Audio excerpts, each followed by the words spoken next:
I'm Brittany Lewis with Forbes Breaking News. Senator Chuck Schumer reacted to a, quote, plague of gun violence that has taken over this country on the Senate floor Wednesday.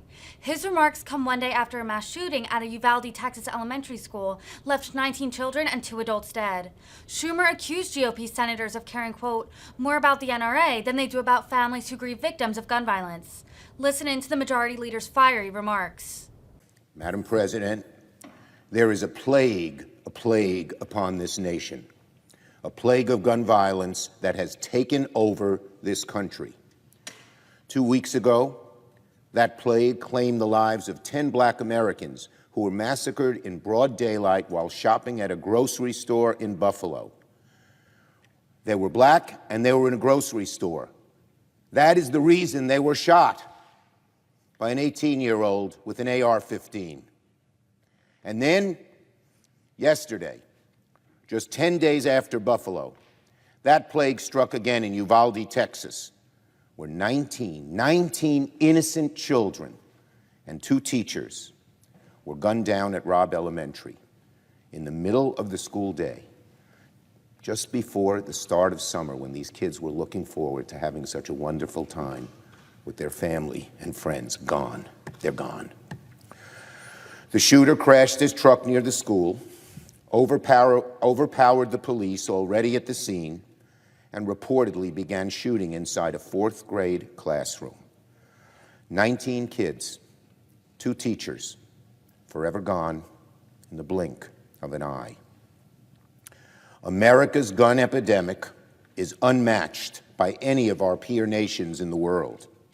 No American is safe from it, and the American people are sick and tired of it. But we also have a problem, a big problem, here in the United States Senate. A big problem in the United States Senate. The problem in the Senate is simple. Too many members on the other side of the aisle are disconnected from the suffering of the American people. Too many members on that side care more about the NRA than they do about families who grieve victims of gun violence. As I said, the American people are sick and tired of mass shootings. They're sick and tired about active shooter alerts. They're sick and tired of children, 9-year-olds, 10-year-olds, 11-year-olds, being shot, gunned down in their schools. When I read the news of yesterday's shooting, I ached for the families, and then thought, what if it was one of my children? I imagined what I would feel if this happened to one of them. The mere thought, just thinking about it, was a gut punch in my stomach. The fear sent ripples down my spine. To my Republican colleagues, imagine if it happened to you. Imagine if this was your kid or your grandkid. How would you feel? Could you ever forgive yourself for not supporting a simple law that would make these mass shootings less likely? Please, please, please, damn it, put yourself in the shoes of these parents for once. Maybe that thought, putting yourself in the shoes of these parents instead of in the arms of the NRA, might let you wriggle free from the vice-like grip of the NRA, might free you to act on even a simple measure. For the sake of these children, these 9-year-olds, these 10-year-olds, these 11-year-olds, these beautiful children, please, damn it, please, think if it was your child or grandchild. Now, Madam President, it wasn't always this way in Congress. Nearly 30 years ago, I was proud to be the author of the Brady Bill and a leader of the assault weapons bans. These were major legislative accomplishments, and they worked because they were good, common-sense laws. And they passed because both sides of the aisle worked together. And because they became law, tens of thousands, hundreds of thousands perhaps, lives were saved. Children, elderly people, people of color, you name it. People now walking the streets who might have been dead had we not passed these laws. But today, the NRA has made it all but impossible for even the bare minimum to move forward in Congress. And the other side is all too ready to bow in obeisance to the NRA in service of their whims. Madam President, these types of shootings used to be rare. So rare, in fact, that each occurrence stood apart as a singular event. But now these shootings happen so frequently that the nation can barely keep up, barely mourn the 10 people shot in the grocery store in Buffalo before being rocked to our collective core by the slaughter of 19 elementary school children in the predominantly Latino community of Uvalde, Texas. These shootings happen everywhere: movie theaters, churches, synagogues, concerts, nightclubs, grocery stores, college campuses, high schools, elementary schools, with beautiful children getting ready to move out into the prime of life.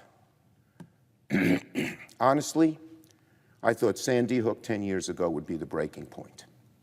I thought that that would be the tragedy that forced Republicans to examine their conscience and think, oh God, we can't allow school children to be slaughtered.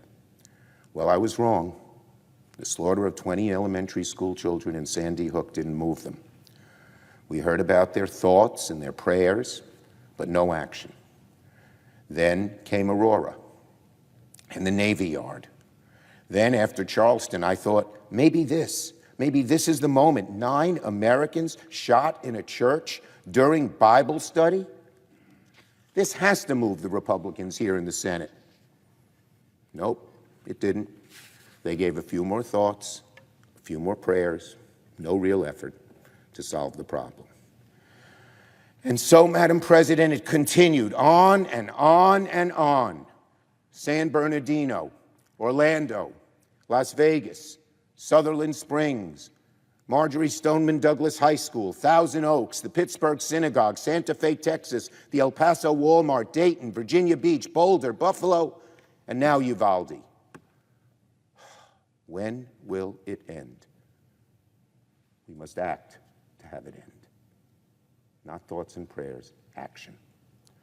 After the shootings in El Paso and Dayton 3 years ago, the Republican leader promised that red flag laws and background checks would be front and center in a Senate debate. He was then majority leader, but then the Republicans did nothing. They ensured there was no debate, just as they wanted. They don't want to debate this issue. Indeed, all we hear from Republicans are thoughts, prayers, and now there's a new phrase. Now, some of my Republican colleagues want to lift up the community. That sounds heartening, but it does absolutely nothing to prevent the next family from having to grieve for their loss. And it won't do a single damn thing to prevent another life from being taken. It won't do a single damn thing to prevent another child from being shot at school, a 9-year-old, a 10-year-old, an 11-year-old, beautiful children. And Madam President, you may have noticed that when they aren't offering thoughts and prayers to distract from their inaction, many of my Republican colleagues focus on the motives of the shooters instead of focusing on the obvious common denominator.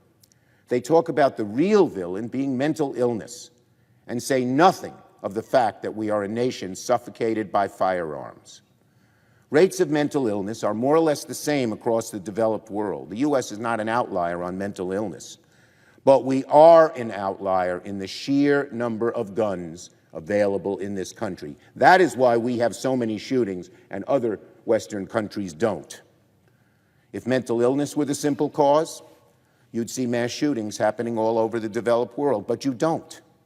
What you do see here in America are enough guns to give every man, woman, and child in this nation a firearm and still have nearly 70 million guns left over. What you do see is that it's far too easy for people to access weapons in this country and then to use them to slaughter people, to slaughter children by the dozens,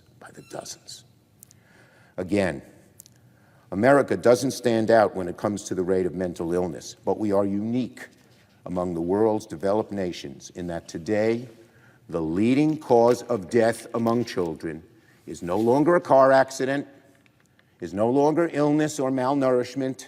The leading cause of death among children is a firearm. The leading cause of death of children, do you hear that, my Republican colleagues, is a firearm. Clearly, many of these shooters had different motives. But at the end of the day, does the motive really matter to the family with an empty seat at their dinner table?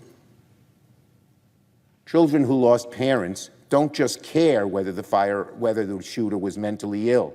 They care that the shooter had ready access to a gun.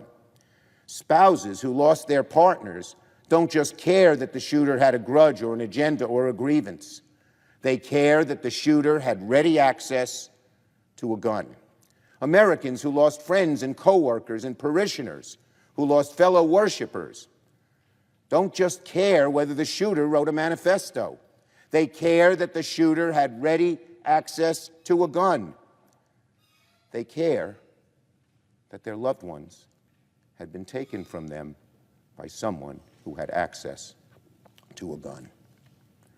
Taken from them while some members of this body refuse to do what it takes to prevent those losses, refuse to focus on the denominator to every single one of these shootings, refuse to even do the bare minimum as they bow in obeisance to the wretched NRA. So what do we do about it? If the slaughter of school children can't convince Republicans to buck the NRA, what can we do? There are some who want this body to quickly vote on sensible gun safety legislation.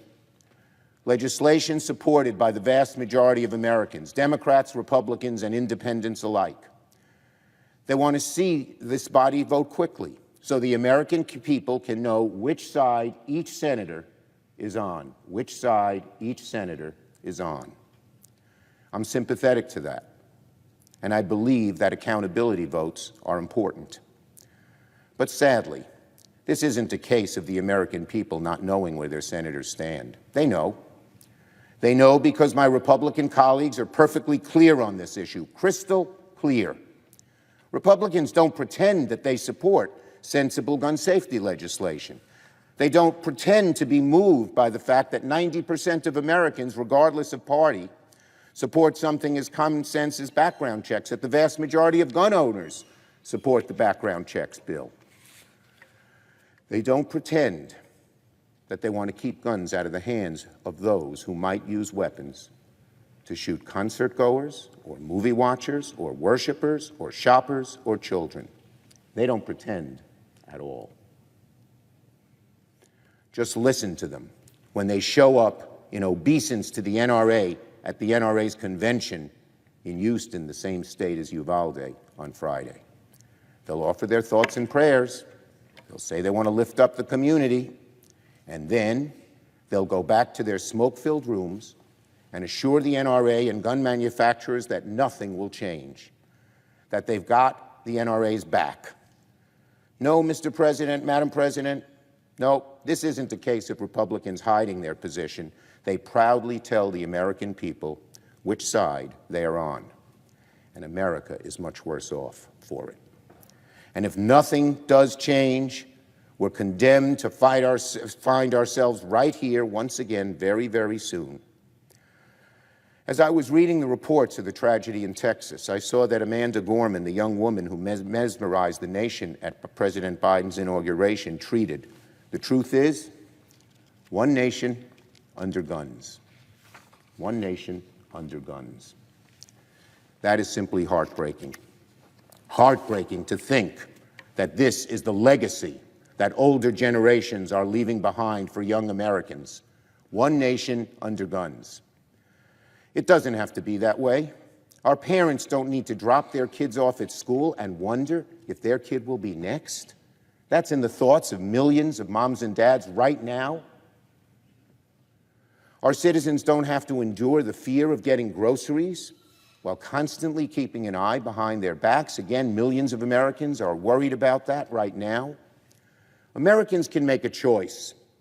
Americans can reject the Republican guns at all costs doctrine, obeisance to the NRA, not even voting for the most simple, sensitive, positive, and popular gun legislation. Americans can cast their vote in November for senators or members of Congress that reflect how he or she stands with guns, with this issue, at the top of the voters' lists. In the meantime, my Republican colleagues can work with us now. I know this is a slim prospect, very slim, all too slim. We've been burnt so many times before. But this is so important, and I have such a firm belief, taught to me by my late father who passed away in November, that if you do the right thing and persist, justice will eventually prevail. But you got to keep persisting, and we will. And for that reason alone, we must pursue action and even ask Republicans again to join us. Maybe, unlikely, burnt in the past, that their hearts might see what has happened and join us and do the right thing. They know it's the right thing. They can work with us to craft legislation that would prevent needless loss of life. It's their choice. As Majority Leader, I haven't been shy about putting bipartisan legislation on the floor for a vote. But bipartisanship means both parties must engage in crafting a bill, like happened in the House and Senate 30 years ago with the Brady Law and the assault weapons ban. Democrats have been trying to work hard with Republicans, Senator Murphy, Senator Manchin, on legislation that will eventually pass and become law. The other side has refused. There are so many options available to us, so many ideas. We just need some brave Republicans to stand athwart history and yell, "Stop!" To think, if it was your child, your grandchild, how would you feel? And would that move you to do something about this plague of guns? Like my colleague, Senator Murphy, I refuse to believe that we cannot find a path forward. Make no mistake about it. If we can't find a good, strong bill that has bipartisan support, we will continue to pursue this issue on our own. We have no choice. It's too important. Lives are at stake. And I accept the fact that most of my Republicans are not willing to do what it takes to prevent this needless loss of life. The NRA will have a hold on them. That's just the reality, unfortunately. But it is unacceptable to the American people to think that there are not 10 of my Republican colleagues, just 10, 1 out of 5 over here, who would be ready to work to pass something that would reduce this plague of gun violence. It's unacceptable that there are not 10 members of the Republican caucus willing to save lives, find a way to do it. And yet, that's where we are. That's where we are. Another week, another American community devastated by mass shootings, all of us thinking of these 9 and 10 and 11-year-old children just shot, gone. Another American community, Uvalde, which will never recover like the other communities before it. Will it yet be, Uvalde, another example of Republicans unwilling to do what it takes to keep Americans safe?